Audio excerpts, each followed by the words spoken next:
Welcome to Codex, a history of video games. I am Mike Coletta. And I am Tyler Osby. And today we're talking about the top 10 PlayStation 2 games. That's in sales. Oh, no, shipped. That's right, because Sony does shipped. Yeah. That's how they record their stats. And this is pulled straight from Wikipedia, this list. Yeah, so we're going right off of that. And Tyler is going to start us off with number 10. We're counting down. Number 10, Kingdom Hearts. Ooh.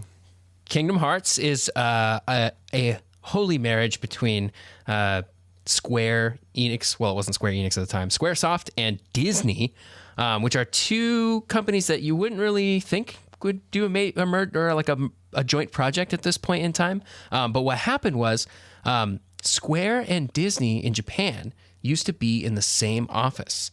And so at one point, two executives, or one executive from each company, sort of met in the elevator as they were just going up to their respective floors.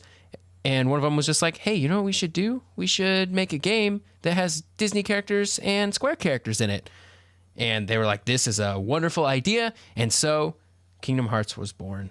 Look at how genius that is. Yeah, it's like an action RPG game where, so like, it's not turn-based or anything like that, but it is very much like there's a lot of stats involved and like you level up and things like that. But it centers around an original character named Sora, who goes on an adventure to save his friend Kairi and his friend Riku from a new enemy called the Heartless. And dun, he is dun, dun. Yeah, the Heartless are like just the sort of a manifestation of evil in the world. It's a very like black and white, like there are good people and bad evil people in this story, which makes total sense for like a Disney storyline. It's like the storyline is a perfect mesh between Disney storylines and Final Fantasy storylines, or like a JRPG storyline. Anyway, Sora is joined by Goofy and Donald, who are mages, so Goofy is a warrior and Donald is a mage.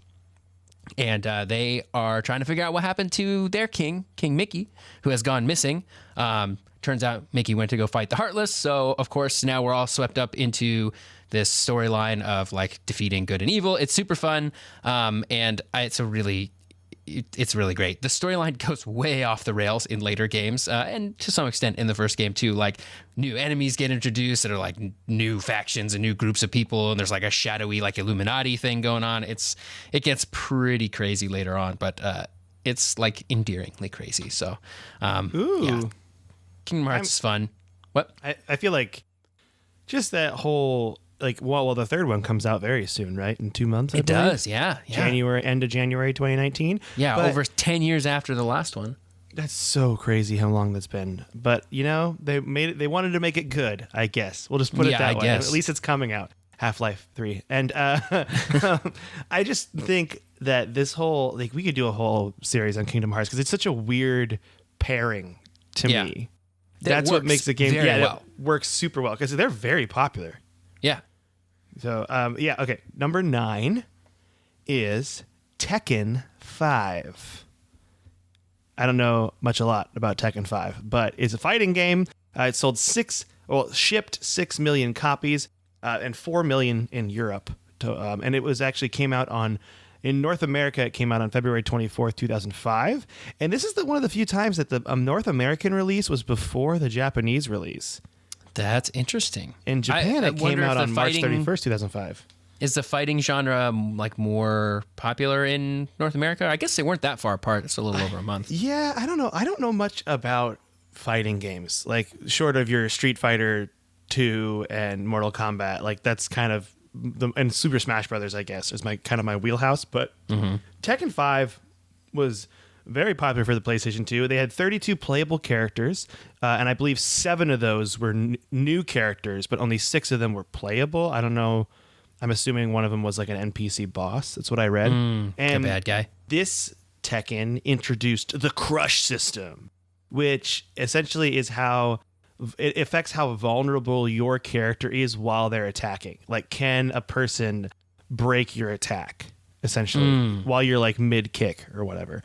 And so there were certain times where you would be very vulnerable. Like, say you're doing a high kick, if they like swept the leg, Johnny, like they would be able to like throw your character off because you were kicking high and they were kicking low, essentially. So that was what the Crush system was. Now, this game was re-released later on for PSP and PlayStation 3 in a, it was called Dark Resurrection, which sounds so intense. And they added more character stages and content there too. But Tekken 5, I mean, it's a great fighting game. I don't play a lot of fighting games. I don't know much about it. And from my research, it seemed like, hey, if you were a Tekken fan, you got Tekken 5. That's the way it is. Yeah. Kind of like Tekken's pretty popular. It's a fighting game genre or fighting game series. I think. Yeah, it's definitely, isn't it one of the ones it's like esports too? They played Tekken a lot. Yeah. Tekken's big is in esports. I mean, how many iterations of the game have there been? There's been, I think this is Tekken 5. I have it pulled up right here. They had Tekken up to Tekken 7 in 2015. And then those all have like updated versions. So there was Tekken 7 Faded Retribution in 2016. So it seems like they come out with a Tekken game and then they make it slightly better a year later and they come out with another one. So they do the Street Fighter and then the Super Street Fighter and the Super Street Fighter Ultimate. Yeah, Super Duper Duper Street Fighter Ultimate Super Edition. Yeah. Ultra Mega Hyper Remix. Yeah. It says, apparently a mobile version came out of Tekken in 2018. I have no idea. That's interesting. Oh.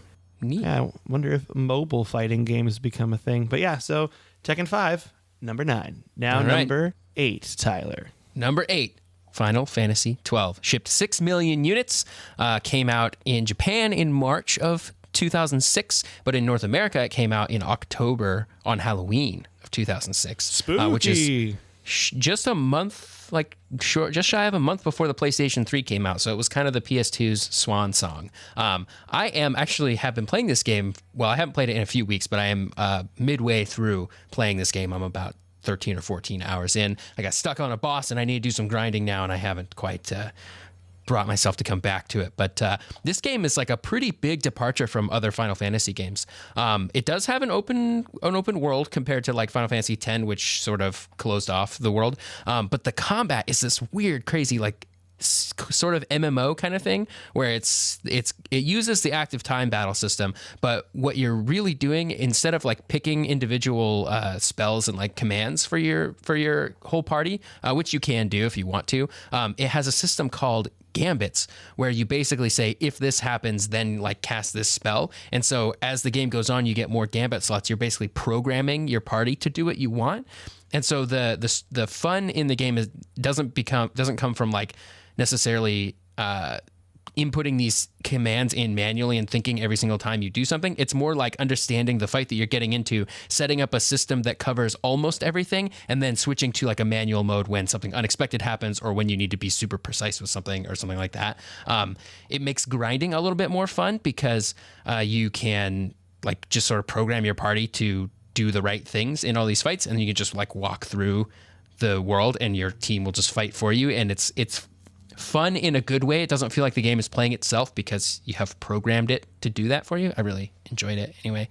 That's also one of the reasons, like the game sort of playing itself based on your strategy is also one of the reasons I really like Final Fantasy 13, which is a story for another day. But yeah, Final Fantasy 12 was pretty cool. Sold a lot of copies.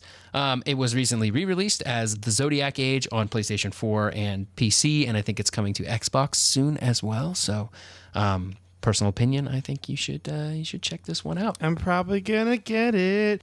I feel like you just get me into so many games, Tyler, I wouldn't normally play, you know? Because the last Final Fantasy I played was 8.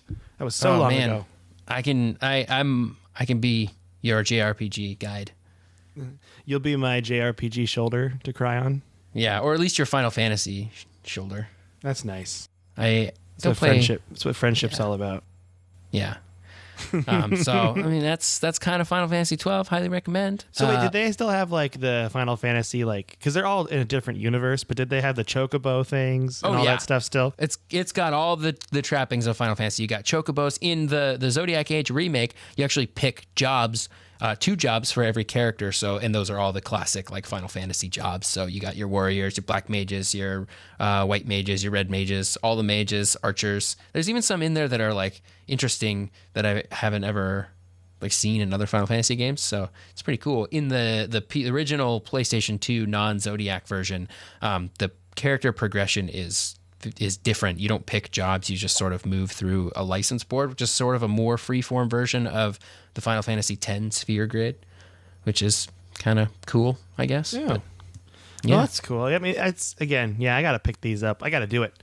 You got to do it, So man. many games, so little time. Yep. Too many games. Too many games.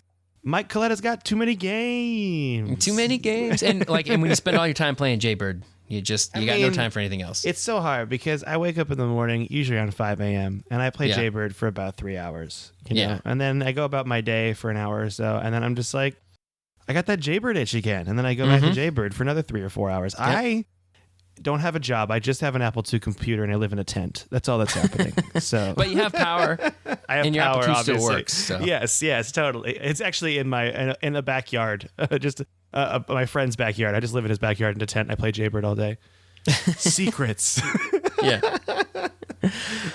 Number 7 on the list is Metal Gear Solid 2 Sons of Liberty. This is another game. I could talk for so long about this game. I'm actually playing it unrelated to this. I'm not like playing it for this episode of the podcast, but I did get the itch to go back to play Metal Gear Solid series. And so I'm currently a little ways into Metal Gear Solid 2 again. And man, it is really just, it's like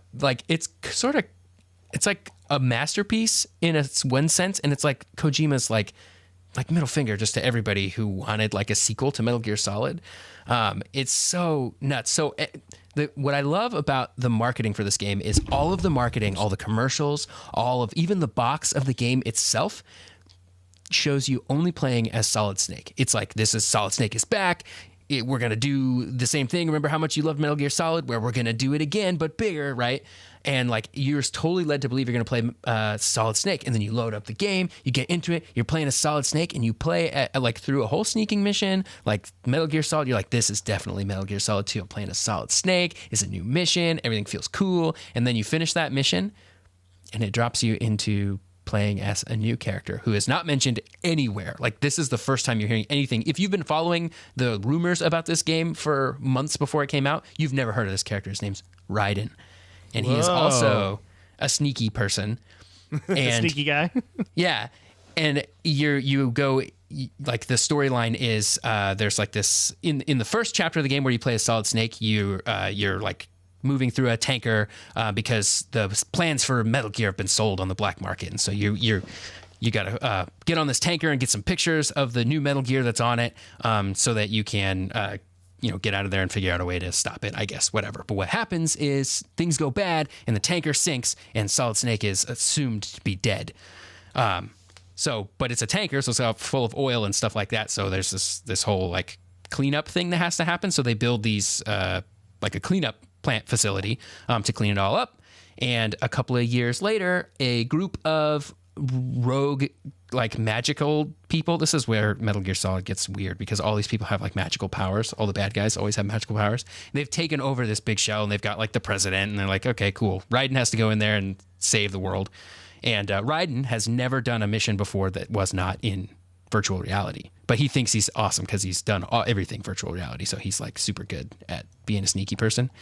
So good at being sneaky. Yeah. And so then the structure of the game goes like back to how the first game was, which I think is very deliberate, as Kojima is basically saying to the audience, like, so you wanted a sequel, huh? You wanted to do the same thing again, huh? But like kind of different. Well, here it is. Same thing again, but kind of different. And it's like the whole story is sort of set up like that until you reach a breaking point, and then it like goes way off the rails in a good way, like super fun. Yeah, it's really, really great. This game is like one of the first things I can find in like popular literature that talks about the concept of memes. And I don't mean that in like the internet cat meme sense. I mean that in like your cognitive like thoughts are basically memes. This is not they didn't invent this term. Like Richard Dawkins invented this in his 1976 book called The Selfish Gene. It's basically like, so when you can pass your genes down to your children, right? But you also pass your memes down, which is like your thought processes and like your traditions and those kinds of things that aren't like genetic, but still get passed on. And Metal Gear Solid 2 deals with that a lot. I remember the ending to this game just totally blowing my mind with how the Patriots like take over everything and like the AIs sort of run the world, and like it's super crazy. And like my 14-year-old brain just exploded when I finished this game. Dude, You've just sold this game to me. Like, I remember seeing the packaging for this game and being like, oh, that game looks so cool, but I don't know at all what it's about. And man, also the title, just Sons of Liberty, it sounds so like epic and huge and crazy, you know? The Sons of Liberty. Oh yeah. It's super great. That's it. That's awesome. Truly love it. I'm ready for the next one. All right, what number are we on now? We did this Number last time. 6. Number 6. Grand Theft Auto 3. Oh, yes. Oh man, so this is the game that started it all. This game started the Grand Theft Auto genre as we know them now, which is 3D. You're in Liberty City. You're running around. You're killing anyone you see if you want to. Or not if you don't. You don't have to. You don't have to. The game, so the reason that Rockstar decided to do this as a 3D world is because the PlayStation 2, again, supercomputer for the time. You know, everyone's like, oh man, look at this thing. And also DVDs were now what they played. So they could make this big game world. Oh, and they could fit it on the disc. And they could fit it on a disc. So what's funny, though, is the DVDs ended up not being the problem. The problem was just general compression because the PS2 only had 32 megabytes of RAM. Wow. So they're going to fill that up, you know, with like the music. I know they, and what I read is they were talking about how they had problems with the radio stations, like getting that to all to fit. Like, how are we going to fit all this music of a radio station that's essentially like, how long are those? Like 6 hours each, probably. Each radio station is just 6 hours of straight audio going through. Like, how are we going to fit all of this in there? So their team had to make new compression techniques. And essentially, that was a big part of the design, was making it all fit in the game. Liberty City originally was supposed to be like a post-industrial Midwest / East Coast generic city, end quote. That's like what the designer said it was supposed to be. And then they realized, they're like, you know what? We could do so much more with New York City. And then they dove full on into the East Coast. Like, the game has 3 islands, and you essentially can you unlock each island as you go along. So there's Brooklyn, and then I don't know all of the islands of New York. Brooklyn, Queens, and then Manhattan, which is like their commercial district. And so the game itself is trying to be like, it's definitely the way it was described in the thing I read was it's a cross between a gangster movie and an RPG. Mm-hmm. And I think they kind of nailed it. There weren't a lot of RPG elements. Like, I don't think you could like level up anything in this game at all, really. You just get better guns as you go along. Yeah. But the one thing I thought was really interesting is who was his name? Sam Hauser, who was he was on the design team. He cited a major influence as the Legend of Zelda series. Oh, because Zelda was kind of like an open world, which is sort of what GTA 3 was. Yeah. Yeah, like, and he was inspired by The Sopranos and Goodfellas and the movie Heat. Have you seen Heat? I have not seen Heat. Oh, Heat is easily one of the greatest like shootout scenes in a movie, where they rob a bank in this city center. And Val Kilmer's famously running around with like a giant rifle with his like hair blowing in the wind. You know, just your classic Val Kilmer action hero, you know? But there are scenes in the game Grand Theft Auto 3 where you're essentially like shooting up, like in a shootout with the cops, running after robbing a bank and like running through the city. And you're like, oh, this is the movie Heat. That's what this is. Like, you're playing the movie Heat. And another game on this list also has homages to other things like that. But yeah, this game is just so good. It really blew my mind as a kid, like just playing this. And then also the stories were great, where you'd have like the little vignettes of cutscenes in between, like setting up the mission. And then you see that yellow dot. You got to go to that yellow dot, you know? Oh, so many feelings to this game. This game is so good. It's a great game. And it really introduced sort of the open world idea, like the modern notion of open world to the world. And like, we got so many open world games after this that were all kind of trying to do the same similar things, but in like a fantasy world. Or like, this game was just so hugely impactful, and like it had such great influence on every game. Like, almost every game that comes out now, you can trace parts of it to like, oh yeah, Grand Theft Auto 3 really nailed that and made that a thing that you should strive for. Oh yeah, I mean, we wouldn't have like any of like, well, I'm thinking like game series like Far Cry is a first person version of that. Assassin's Creed, the new Spider-Man, Red Dead, obviously. But like, it's just, it's so groundbreaking when you think about it. It's crazy that it's only number 6. I would think this would be in like the top 3. But I think this was the first one, and the genre got so huge in the next couple games that they just sold so much more because people finally knew about it. So, and by the time people were kind of figuring out how great Grand Theft Auto was, they were probably already ready to release Grand Theft Auto Vice City. So it's just like, oh, okay. But yeah, this game, and I believe in this one, your character doesn't speak, right? No, totally he does not speak. Does not speak, yeah. Do you know his name? No. His name is Claude. Claude? Claude. Never knew his name. Yeah, well, there you go. Piece of trivia. Because he never speaks. Man, Tyler, you are a bank and a wealth of video game knowledge. I just got that right off the dome. It's all this crap in my head. All this beautiful, beautiful facts. All right, you ready for number 5? He has a cameo in San Andreas too, I think. I don't he does? know if he speaks in that cameo or not, but I'm pretty sure he's in there somewhere. Oh man, I'm gonna Google that right after this though, for sure. Okay, you ready for the next one? Number 5. Number 5, Final Fantasy X. So it shipped 8 million units, which is more than 12. So there was a little bit of a decline. I think. Tyler, real quick. I just counted. Final Fantasy X's number 6. I just screwed up the number. Dang it. Number 6. Number 6. Wait, do we have 10 on this list? What if we went too far and got 11 on the list? I don't know if I counted it right. Don't worry, I'll count it right now while you go. Okay, great. Final Fantasy X, number 5 or number 6 is shipped 8 million units, more than 12's. How many units did 12 ship? 6 million. So a little bit of a dip. I think a lot of that can be attributed to like the PlayStation 3 being very close to launching, and it was like, why would I buy a PS2 game? I need to save all my money for this PS3, right? But Final Fantasy X is my second favorite Final Fantasy after Final Fantasy VII, which is my favorite, and just barely above Final Fantasy 13. I know that's a controversial opinion. I love Final Fantasy 13. Fight me.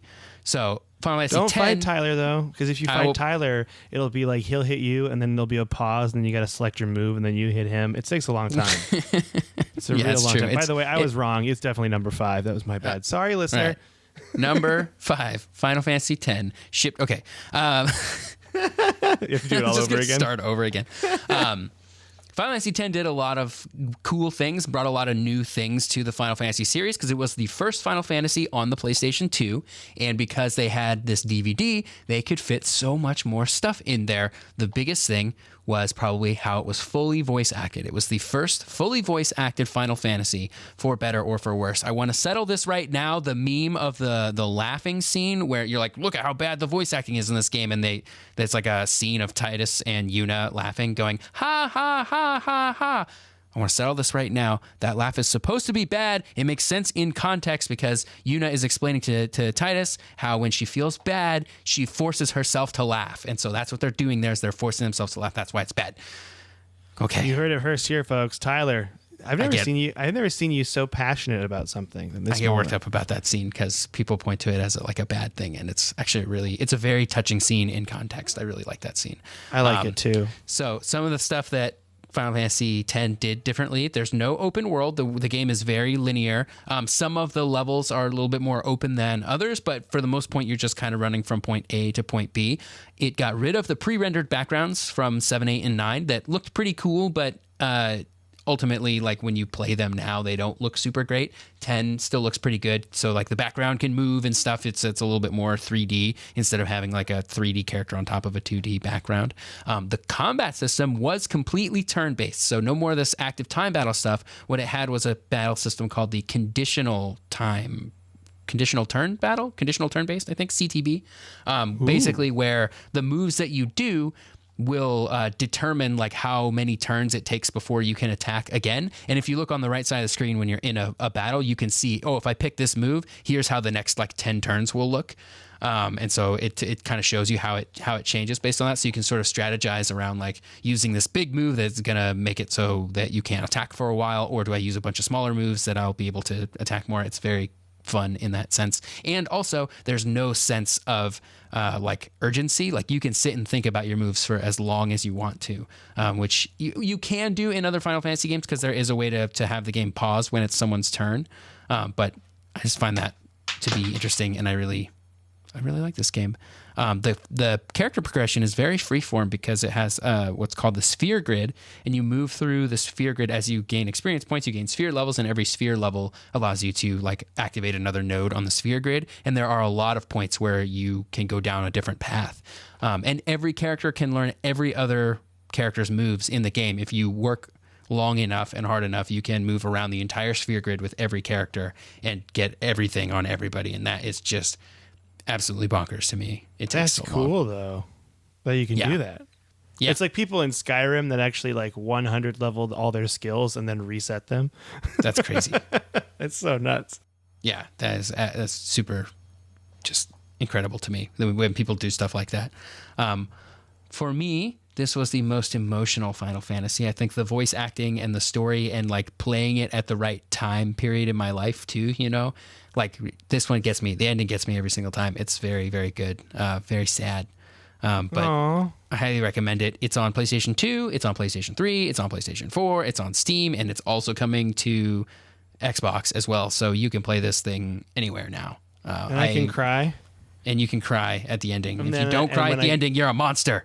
And then when I get to the ending, I can pause the game and I can open up a Discord video chat with you, Tyler, and you can watch me cry.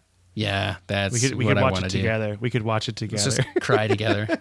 Sit on the couch with some tissues and just a big old bowl of popcorn to cry into. All right. Yep. You ready for number 4?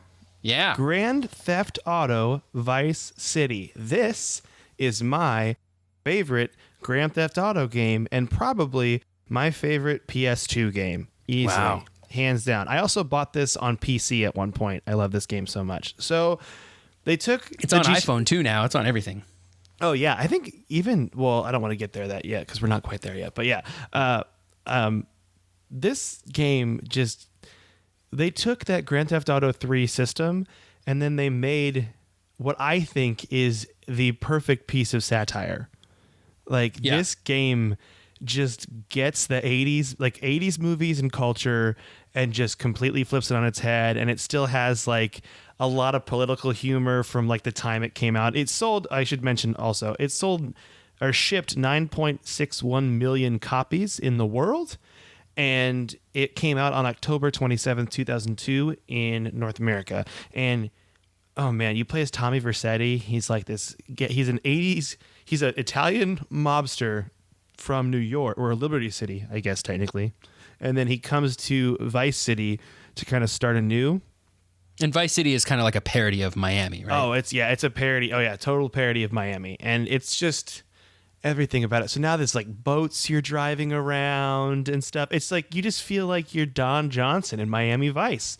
You know, who doesn't want that? It's so... And then also, again, to the whole nods of like movies and culture, there is a mansion shootout that is straight up ripped from Scarface.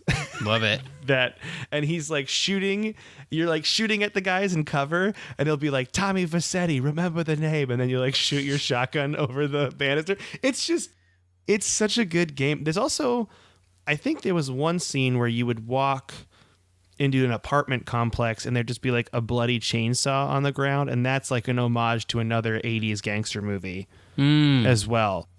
But the one thing about this game that bothers me, and it's only because I was very bad at it, is there is a mission where you control an RC car, and it is one of the hardest missions in any video game, and it drives me crazy every time. Is it an RC car or an RC helicopter? I can't remember now, but it's one of those two things.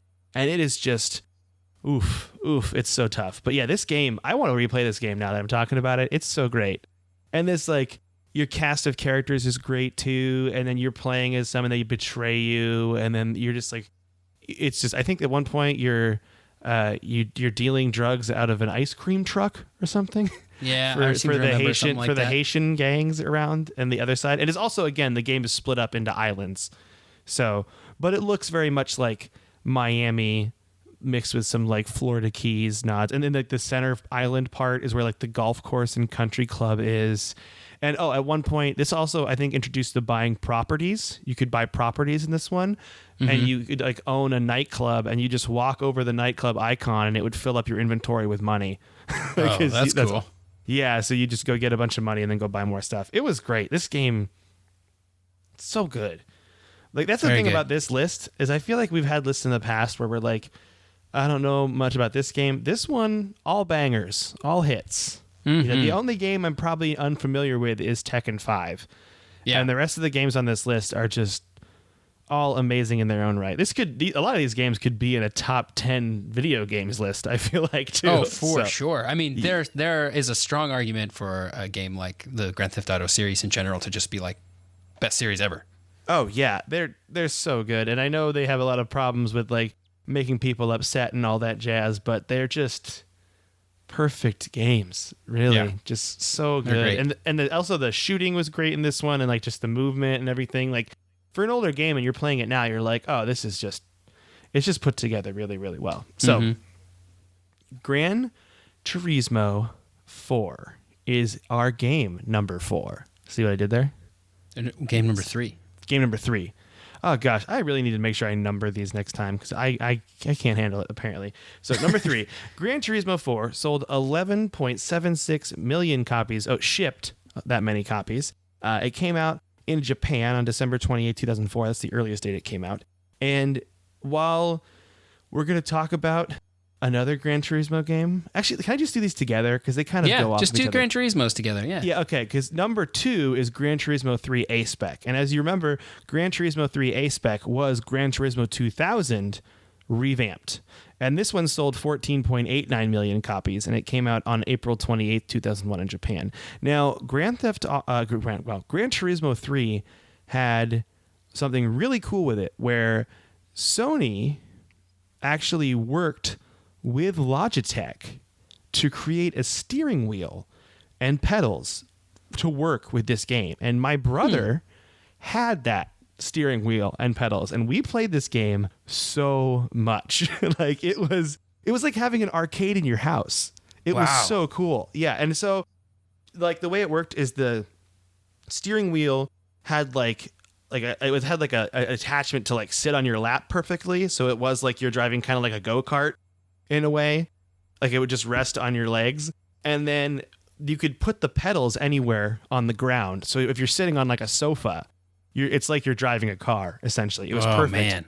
And yeah, it was so fun. And because Gran Turismo was all about this like realistic engine for driving a car. Like, cars are going to respond differently based on how they are as the game is designed. Like, it's a simulation more than anything.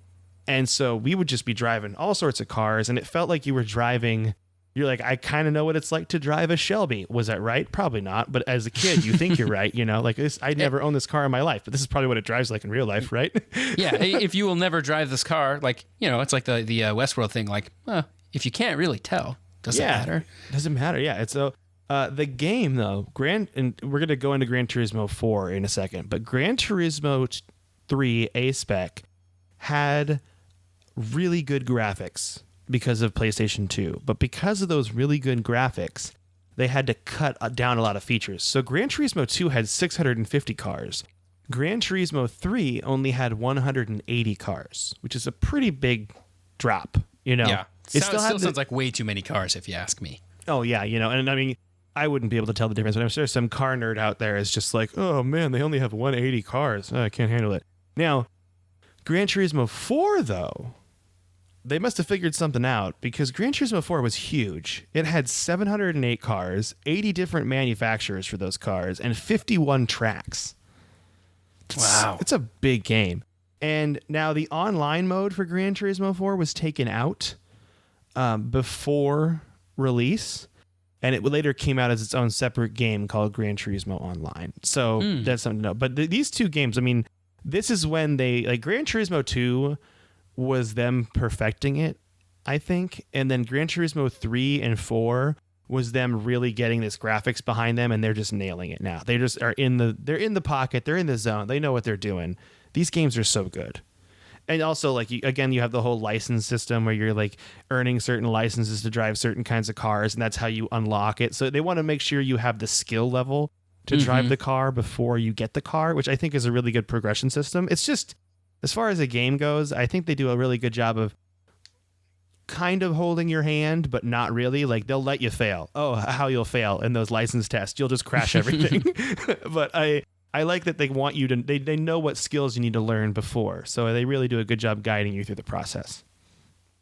And now, our number one game. Are you So ready, Tyler? excited. Oh, yeah. It Drum is- roll? Yeah.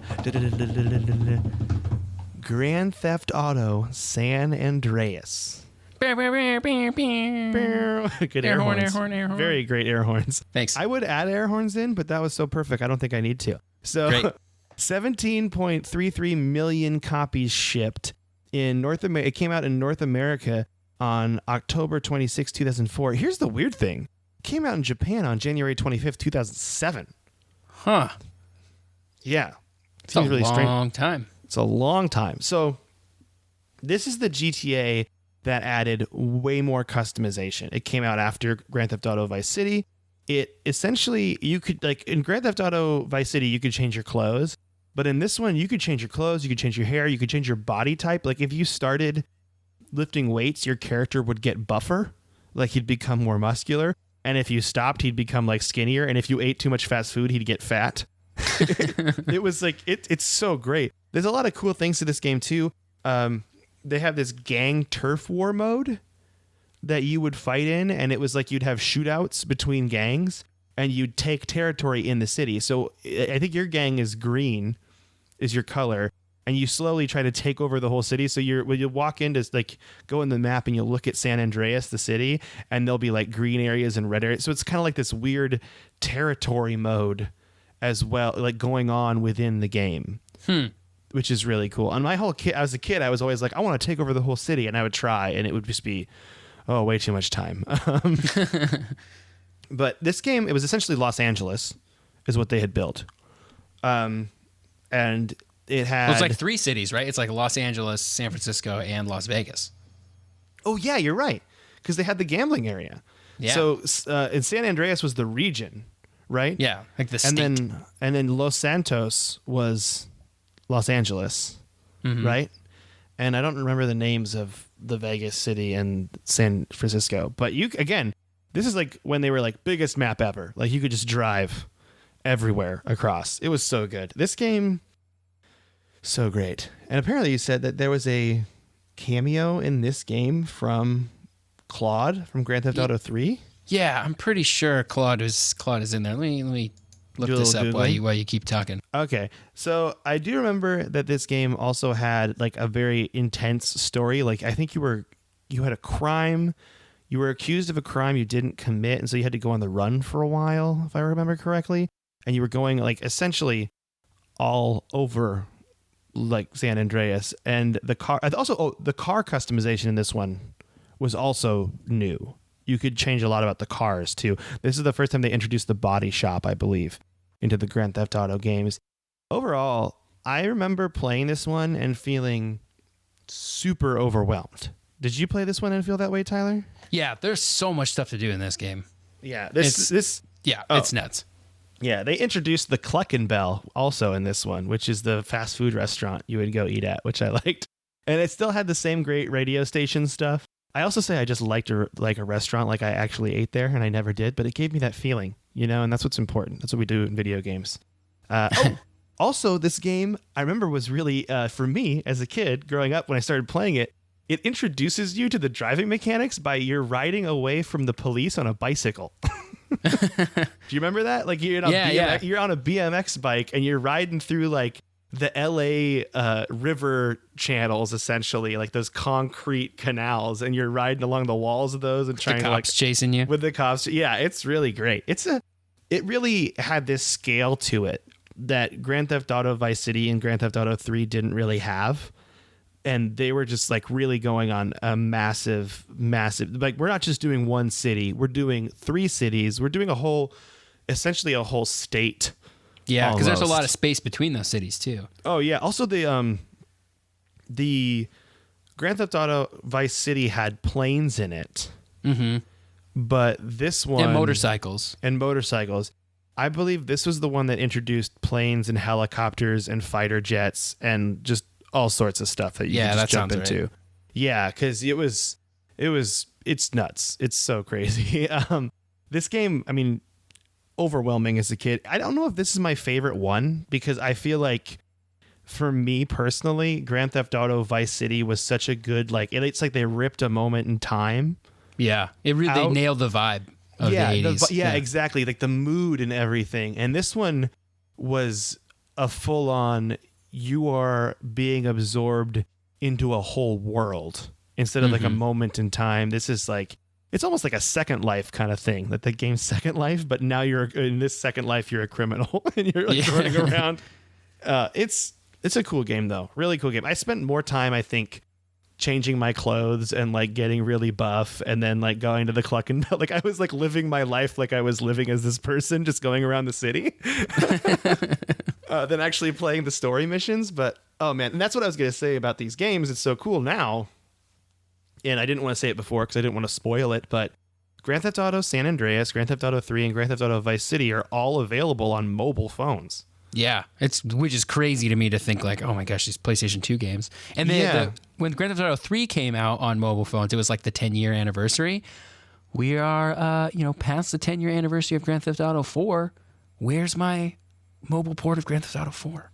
Oh man, that is the one Grand Theft Auto game I never played.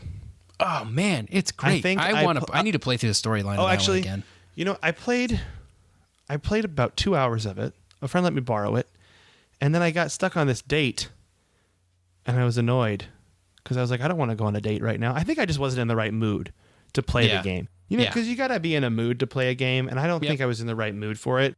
And now that I'm like, maybe when I'm done with Red Dead, I'll want to go back and play Grand Theft Auto 4. Is that on Steam? It's got to be on Steam. Yeah, actually, the PC version, I think we should Google it, but there was something like, I think it straight up doesn't work anymore because they shut down Games for Windows Live. So like you might have to do some hacks to get it working again. Oh, really? Yeah. GTA 4.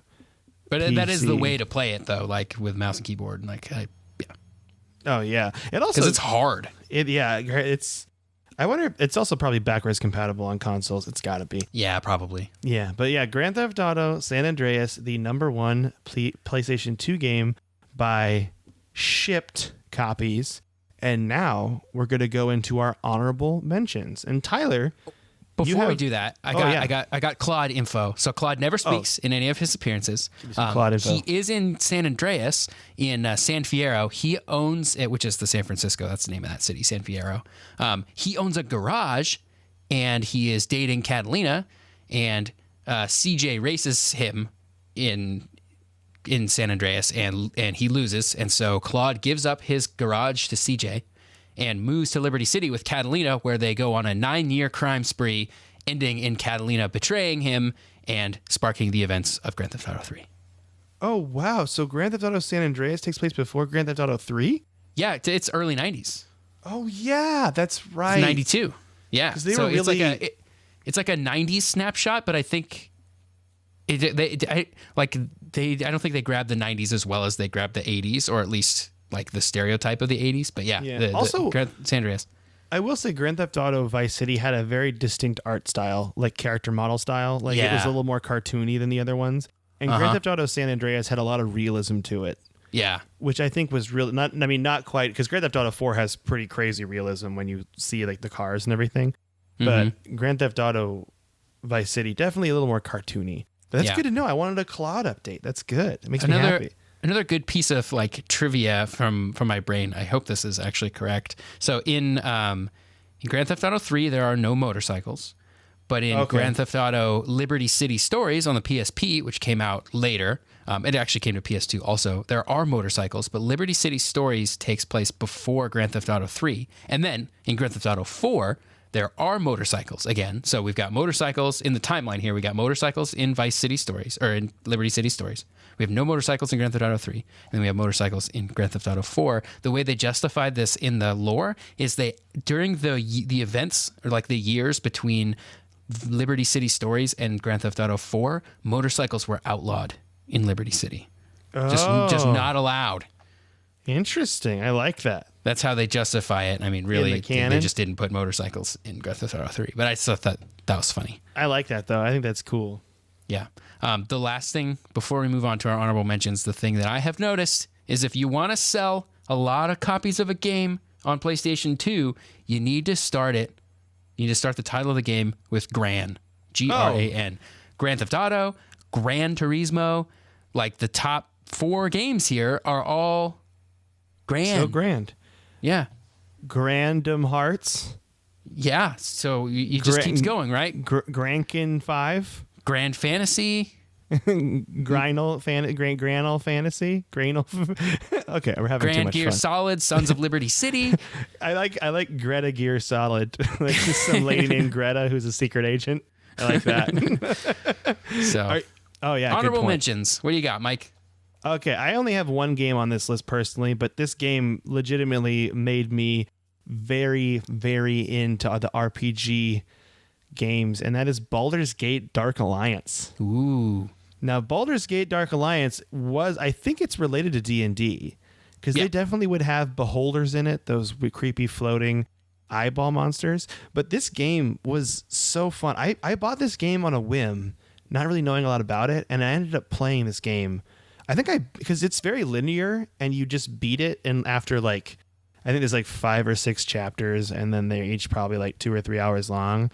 And I think I played through this game 2 or 3 times. Like I was that into it, and I would up the difficulty, and it's very Diablo-esque, but for console, I really dug it. I really liked it a lot. That's awesome. Mm-hmm. One of my favorites. I got a few honorable mentions here, so I want to give an honorable mention to the entire Ratchet and Clank series.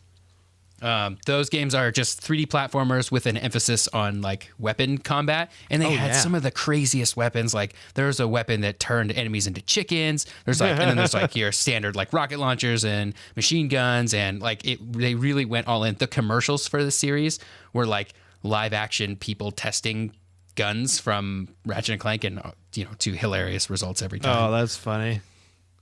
So I never played those games. Oh, they're super worth it. If you ever pick up a PlayStation 4, the remake of the first Ratchet and Clank, or reimagining of the first one, is a really, really well done game. Ooh, good to know. They're all good. Oh, and the 3 original trilogy on PS2 is also on PS3 in the Ratchet and Clank trilogy collection. I forgot to mention, but since we're talking about PlayStation, we should talk about this. Has that Spyro remade thing come out yet? The remake of Spyro the Dragon with the first 3 games? I think it came out last week. Oh, I was thinking about that because I only played the demo of Spyro 1, and I heard those games were really fun. And I want to be a little dragon. Yeah, you should check it out. I want to get a PlayStation.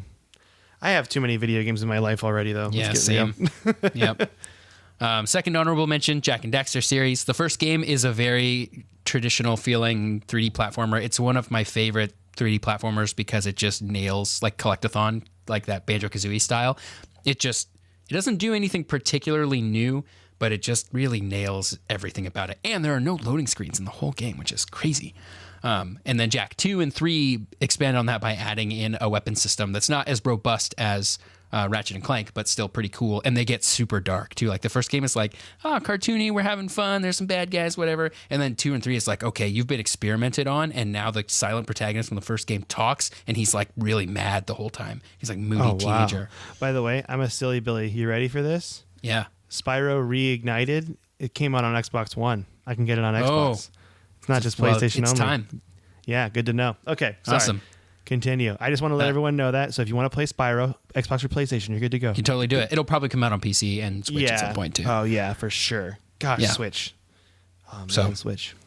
Anyway, Jak and Daxter series, recommend it. Also available in a collection on PlayStation 3 and on PlayStation Vita, which the Ratchet and Clank collection is also on PlayStation Vita. So check them out. They're great. Next, Metal Gear Solid 3, which is personally my favorite Metal Gear Solid game as a standalone game, because I think it perfectly nails all of the mechanics. The storyline is so this game and Final Fantasy X are the games that make me cry, and I cry every time at the ending of Metal Gear Solid 3. I think it's so good. So what you're saying is, what if I was like, hey Tyler, you want to go to a movie theater with me? And you're like, yeah, sure. What are we gonna go see? I'm like, oh, it's a surprise. And then we just sit down in an empty theater, and then I just play the cutscenes from Metal Gear Solid 3. And then the aforementioned Final Fantasy game. Okay.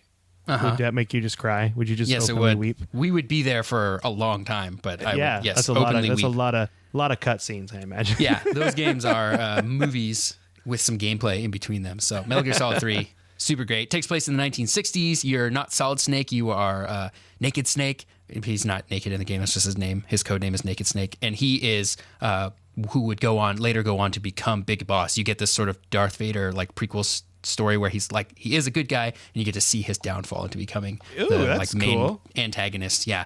And yeah, super great.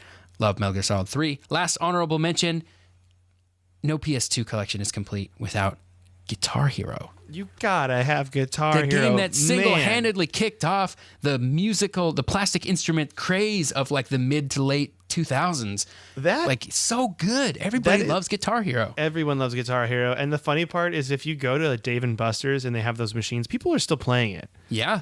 It's still a popular thing.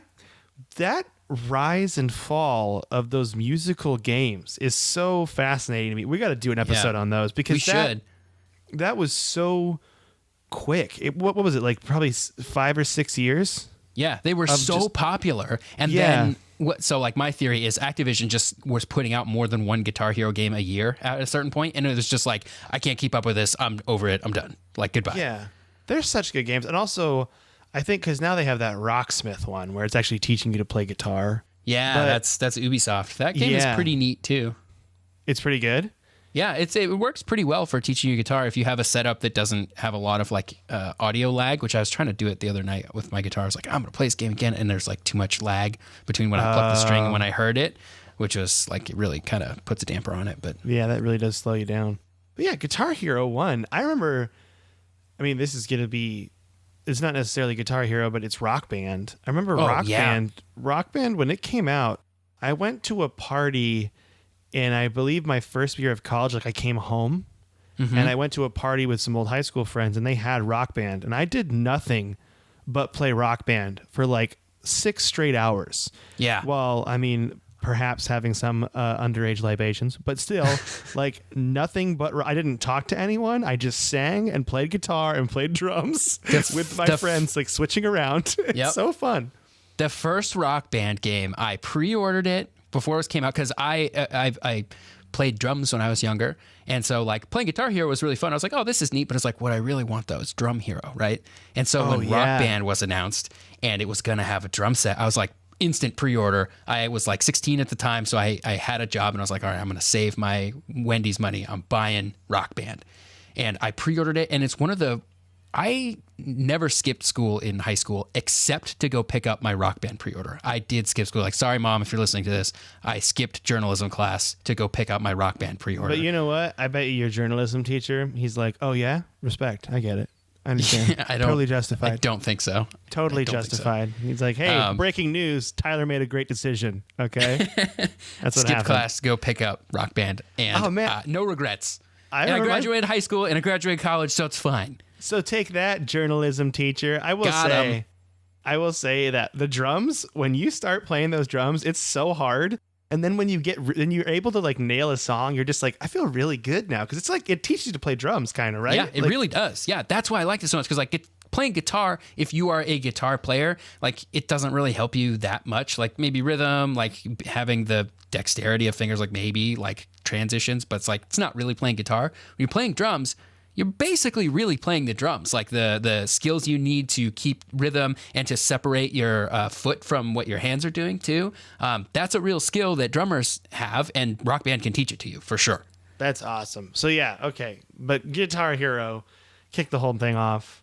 Yeah. Great game, super fun. I remember like sitting in my friend's basement just playing that game. We're just taking that guitar, switching that plastic guitar around, back and forth. Yeah.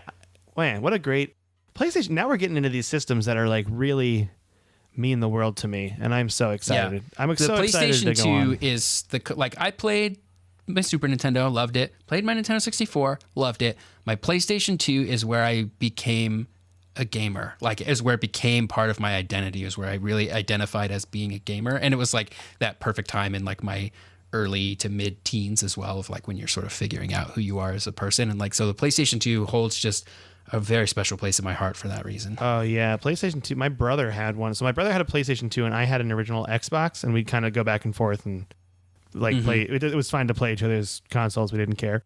But I played my brother's PlayStation 2 definitely more than he played my Xbox because there were so many great games for PlayStation 2. Like oh man, that Baldur's Gate one, it was so cool. It's still like the best-selling console of all time, isn't it? Or I think so. Like right up there. Yeah, I think so. I think it's still up there because it definitely kept selling even after the PlayStation 3 came out. It kept selling, and it was big news when they stopped supporting it. Yeah, they sold it straight into like 2014, and like they made FIFA for it for years. Yeah, they were finally just like, all right, it's had a great life cycle, but we gotta stop and move on, and we were all really sad. But people that bought a PlayStation 2 at release, you got a good 10 years out of that system, I think, supporting it. So you could even watch Netflix on it in like Brazil. Like they had a Netflix disc that if you had a PlayStation hooked up to the internet, you could watch Netflix on your PlayStation 2. That's so cool. That makes me so happy. Yeah, and according to Wikipedia, it has just barely outsold the Nintendo DS for number one selling video game thing of all time. Oh, the DS is the number one. Do they count this is the original DS, right? Yeah. Yep. Okay. That doesn't include the 3DS, the 2DS. Does not include the 3DS. Okay. Interesting. All right. Doesn't include the Game Boy either, or the Game Boy Color. Hey, PlayStation 2, you're the best. Never change. I love you so much. Yep. Got him. All right. Now, Tyler, what you been playing? I've been playing Metal Gear Solid 2 because I love Metal Gear Solid, and I felt like playing the series again, and so I'm doing it. Playing Metal Gear Solid 2. Love that game. Last weekend, I played through the entirety of Metal Gear Solid 1, and again, loved it. I was going to play the GameCube version, the Twin Snakes, but I realized I don't have a GameCube memory card here, and when I told Kelly that I'm like, well, then I guess I'm going to play it straight until I finish it. She was like, judging me hard for that, so I decided, maybe not. I'll play the PlayStation version and I'll break it up. I'd be like, hey, Kelly, this is a judgment-free zone, okay? It's about video games. She's right, because I would have like fallen asleep and then probably the GameCube would have turned itself off and I would have been so sad. Oh man, I'm so happy we don't live in a day and age where we have to have memory cards anymore. Yeah, me too. My N64 memory cards still very bugged out. Like they'll still like save a game, and then they'll get corrupted and not work again. And you're just like, oh, man, come on. Yeah. I think those memory cards weren't as necessary as like a PlayStation. Every game needed it. N64, most games saved to the cartridge. But yeah, that's true. I did like that it saved to the cartridge. Like Except Tony Hawk Pro Skater, which that was the for one. Some reason. That was the one that I had to replay a lot. I had to play. Yeah. I didn't have to, but I think I beat that game with all the characters like 2 or 3 times through. Got golds with all the characters because I was just like, I need to do this. And you could get a gold on a guy in like an evening, Yeah, all it didn't take that long. Once you knew all the levels and like you knew how to get all 5 tapes in one run, you could speedrun that game in like 20 minutes for a character. Oh yeah, I loved it. It was so fun, man. Yeah. All right. I think you've been playing Metal Gear Solid: Sons of Liberty. Have you been playing anything else, or is that still poking around on Pokemon Let's Go Pikachu? Slowed down a little bit on that.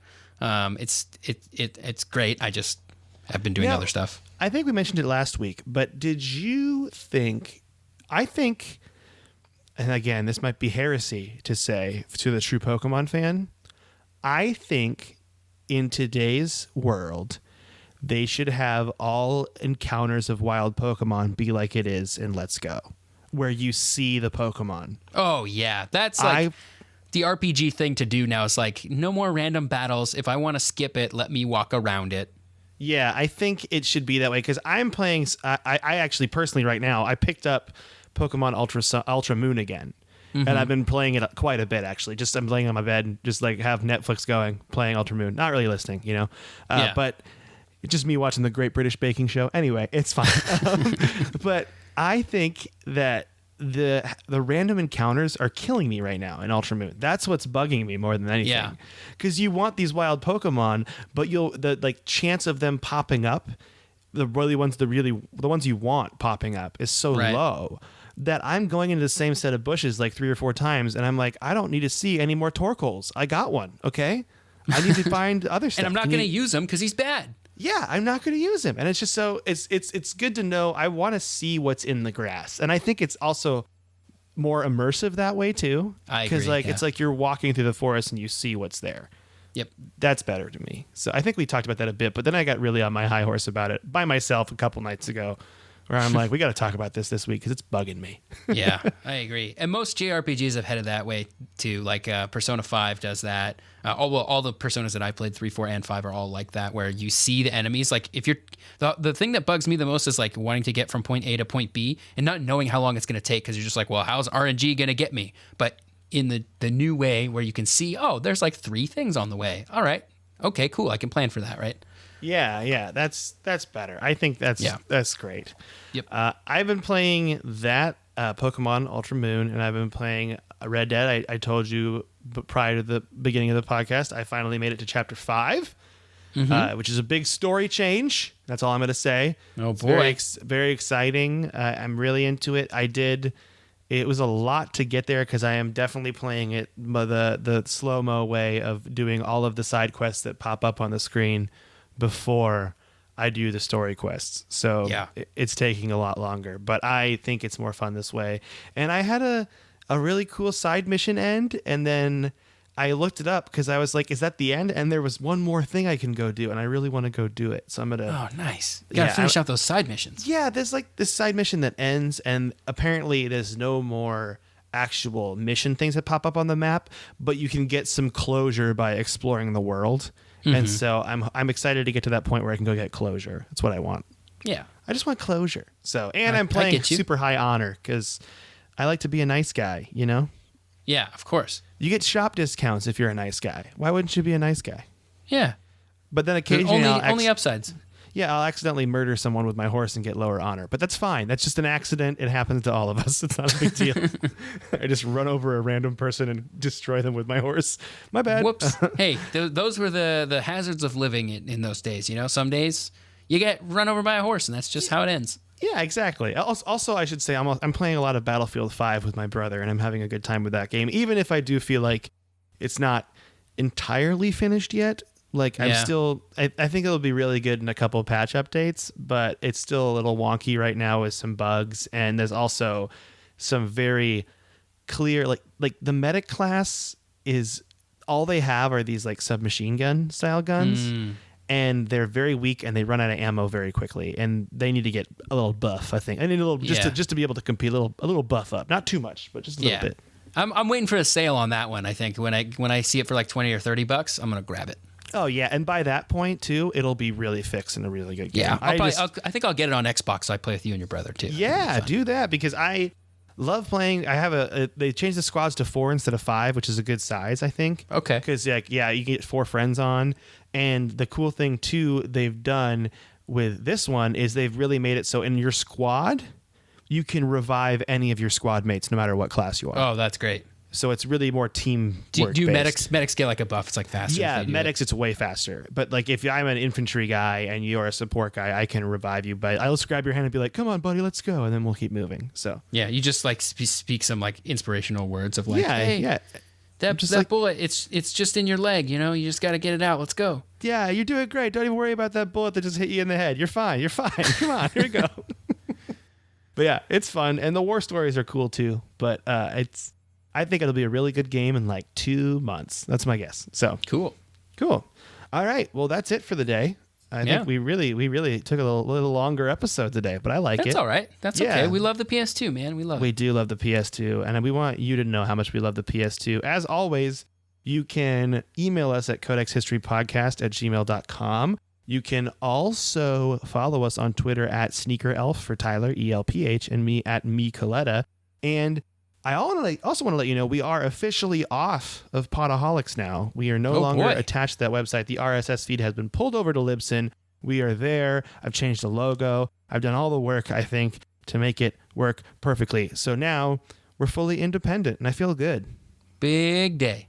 Great day. Big day for us. Oh, I do want to thank one person real quick. Can I do a thank you real quick? Mm-hmm. Because remember when Asynth, we mentioned earlier, 715, they gave us that 1-star review. They upped it to 4 stars for us, and I really want to thank them for doing that. So now, thank you so much, Asynth. That means the world to us. We love you so much, and thank you for helping us with our ratings, because it does kind of hurt us, and now it looks better. So thank you. Cool. Yeah. So I think that's it for the day. I feel pretty good about today, though. Makes me want to go buy oh my goodness. Quick news. I wanted to text you this. They're coming out with a PlayStation Classic. Yeah. I had no idea.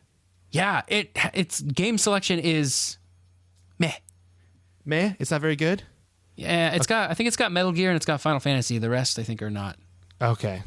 All right. But, well, I mean, that was, sorry, I just forgot to mention that earlier, and it just came out. I got really excited. But okay.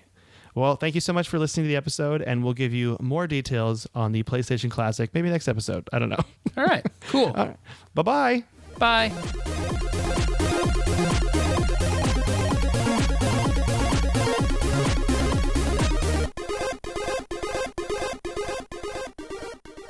This has been a Podaholics Comedy Network presentation. Podaholics.com